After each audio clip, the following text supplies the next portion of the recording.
আজকে চলে এসেছি খুব সহজ রেসিপি নিয়ে। এখানে আমি চিংড়ি মাছ দিয়ে আজকে ওল ডাঁটার তরকারি করব। সবার প্রথমে আমি ওলের ডাঁটাটা সেদ্ধ করে নেব। এখানে কড়াইতে দিয়ে দিয়েছি সামান্য পরিমাণ হলুদ, আর এর মধ্যে দিয়ে দিয়েছিলাম লবণ। দেখতেই পাচ্ছেন এই ওল ডাঁটাটাকে আমি ছোট ছোট করে কেটে নিয়েছি। খোসাটা ছাড়িয়ে ভালোভাবে ছোট ছোট করে কেটে নিয়ে সেদ্ধ করতে বসিয়ে দিয়েছি।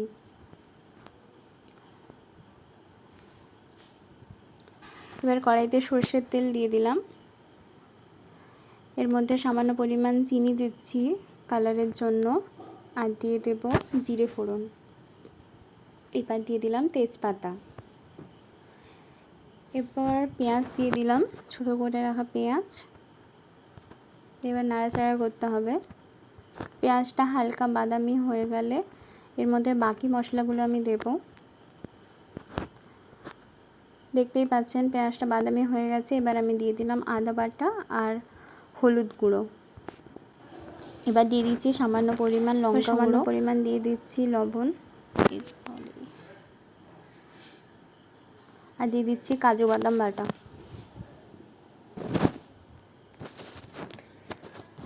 দেখতে পাচ্ছেন মশলা থেকে তেল ছেড়ে এসছে। এবার আমি ভেজে রাখা চিংড়ি মাছগুলো দিয়ে দিচ্ছি, আর দিয়ে দিলাম সেদ্ধ করে রাখা ওলের ডাঁটা।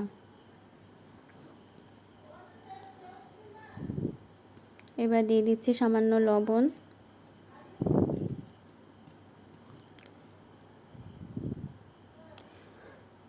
প্যাকেট থেকে জল ছেড়েছে কিছুটা, যাতে ভালোভাবে সেদ্ধ হয়ে যায় তাই আমি কিছুটা জল দিয়ে দিলাম আরও। এবার ঢাকা দিয়ে দিলাম। বেশ কিছুক্ষণ হয়ে গেছে, আমি ঢাকাটা খুলে দেখব। এবার আমি ওপর থেকে দিয়ে দিলাম গরম মশলা। রেডি হয়ে গেছে আমাদের চিংড়ি মাছ দিয়ে ওলের ডাঁটার তরকারি।